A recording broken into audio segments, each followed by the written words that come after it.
Armenian. Armenian, wonderful. This is a good opportunity to tell your travelers that have no idea. They think this is Arabic, this is Greek. They think all kinds of things.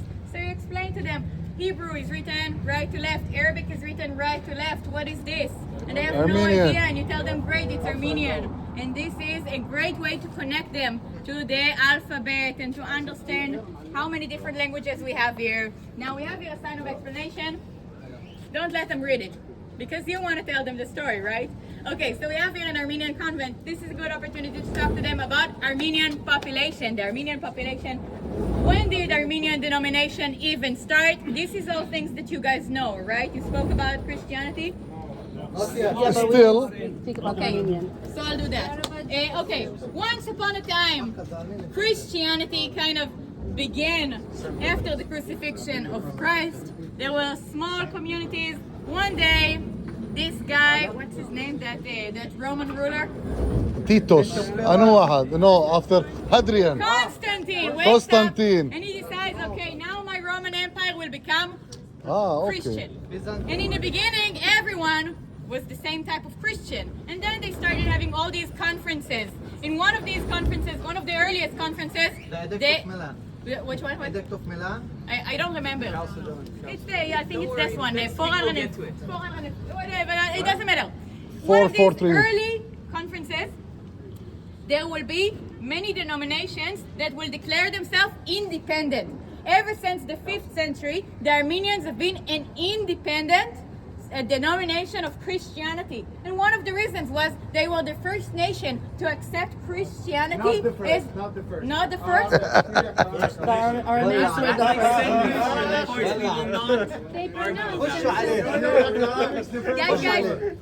Guys, I don't have that long of a day. So Okay. it's one of the first nations to accept Yes, Christianity good. as a religion before the Roman Empire will. Is that okay? Yes, yes. Before the Roman Empire. Perfect, thank you. Thank you. Okay. Very proud. And that is one of the reasons that in holy sites in the Holy Land, we will find Armenian presence. We will find them in the old city of Jerusalem. We will find them here, even though it's such a small denomination, they have a very big presence because they are such an old denomination of Christianity. Let's say as opposed to Protestants that didn't have a part in the old city, right? That makes sense. You guys will get to it later in the course. Anyway, one of the oldest denomination of Christianity, that explains to me why they have a convent here that belongs to them. So this was a good place for pilgrims that would come to the Holy Land, a place to stay for a few nights to recover from the journey. For and go going to off in Jerusalem. there and go to Jerusalem and to the rest of the holy sites. Now, what happens is, we can talk here more about, okay. You've noticed the flower, right? Yeah. The flower. Have you guys done the old city of Jerusalem Christian quarter yet? No. But you will see this flower in the old city of Jerusalem. Genocide. This flower represents Forget the me not. memory, The- the for 100 years genocide. anniversary for the Armenian genocide.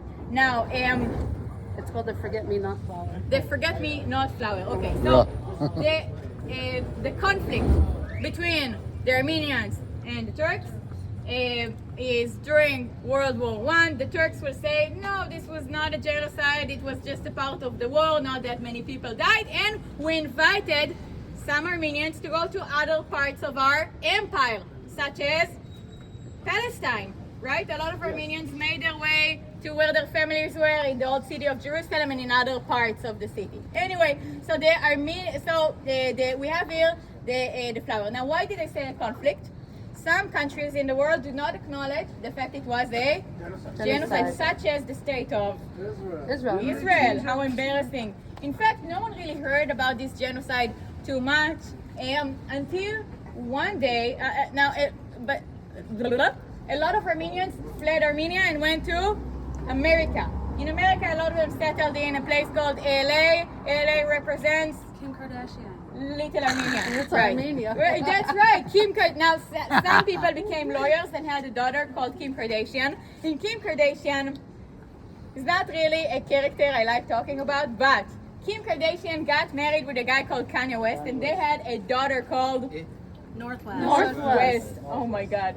But Northwest was born, and they needed to baptize there, and it was just 100 years They came anniversary. to the and they came to baptize there where? Armenian Right quarter. here. And all of a sudden, the entire world knows about the Armenian genocide. So this is a good place to connect your travelers with the live community to old past events. And how can someone like Kim Kardashian use their popularity to promote something that is important for her and really for the rest of the world to know this event. So we have here that forget-me-not flower, we have the Armenian flag, we have the letters here, and now I want to say, I didn't really want to talk here about Armenians. I wanted to talk here about a French guy, kind of short, big hat.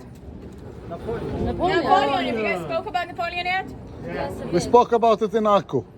Okay, good. 41. Anyway, Napoleon wakes up in the morning and says, what do I want more than anything? I want to buy Twitter. No, that's not what he said. Napoleon says, I want to take over the Middle East. So he sends his fleet with his boats all the way from France to Egypt.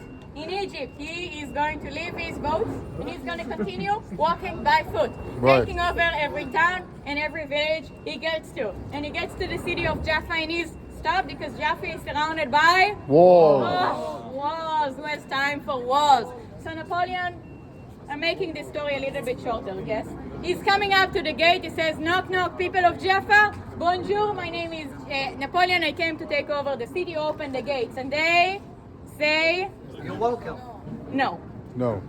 And he says, come on, I promise, no one will get hurt. So they open the gate. What happens? Kill them. Water to all of them. Somewhere between 2,000 to 5,000 people got hurt. And where is the big rubbish bin for all of these dead bodies? Here. The sea. Imagine a nice warm day like today with 5,000 dead bodies out there. What happens? Get red. There's a plague. Who are the first people to get hurt by a plague? Soldiers. And he is now stuck with all of these soldiers that are sick. Where is a nice hospital? Here, London? Nice trick, nice trick. Nice one, nice one. Did you get it? Yes. Okay, a nice hospital for Christian soldiers in a Muslim city. Woo. The Armenian convent. Bravo, Reem. Can you see this window? Round window, first floor. See that window? That's the hospital for the people that had the plague from the French army. And then it's going to continue going north. Did you succeed taking over the Middle East? No, because he got to Akko and then all the story in Akko, yes? That's it. And then he turns around because where did he leave his boats? In Egypt. On the way to Egypt, He he's kept going his- to walk up here. He's going to go up to that very room. He's going to shake everyone's hands, high five them, and tell them, Oh. you are a hero. Wait. I don't think he did Yeah, it. You are ahead of your time, Missy. He just flee without saying bye. No, he did. He did. According to him, he didn't flee without saying goodbye. He not only did he come to say, he walks into the hospital. He has his painter to paint that with him. This is Napoleon. He's in the center. He is dressed. He's visiting the sick soldiers that are here, and they are naked. And even though they are really sick, they have a six-pack. Wow! How did they do it? Anyway, so he's visiting all of his soldiers, and then he turns to his doctor and he tells his doctor, "Doctor, anyone who's too sick to continue the journey." That was the end of the French story here. Now, why do I devote 10 minutes out of a tour to speak about a guy who is here for like 3 months? Yeah. Okay, this is a question for tour guide course exam. What? The beginning of the modern era in Palestine begins in 1799 when Napoleon comes in. This was like a slap on the face of the Ottoman Empire, telling them there are some people that want this area, so better start developing it, better start putting budgets here, better start making it better than the medievals, because the French or the Europeans are going to come here with cannons and they're going to take over this land if you're not going to put a little bit of effort in. And then comes the guy Mahmoud Abu Nabud, and he says, I'm going to fortify the city after what Napoleon did. Right? Remember, I told you in 1802 he starts renovating the city 3 years after Napoleon destroyed it completely. So when people are asking me, but how old are the structures? Most of the structures around us are about 200 years old. The foundations are much older, but Napoleon left the city in a very, very bad shape. Mahmoud Abu Nabut is the one who's going to rebuild the walls all around the city. Why all around? To protect from the evil Europeans, right? So he builds the walls all around the city. He builds the mosque. He builds the water fountain. He is rebuilding the city to the city that we know today. So the majority of the old city of Jaffa, even though it's 4,000 years old, the majority of the buildings are about 200 years old. Questions? It's the same like what they did in Akko. It's the same that they fortified the city after Napoleon Exactly. invasion. It was the same period, right? Exactly. Same period. Very good.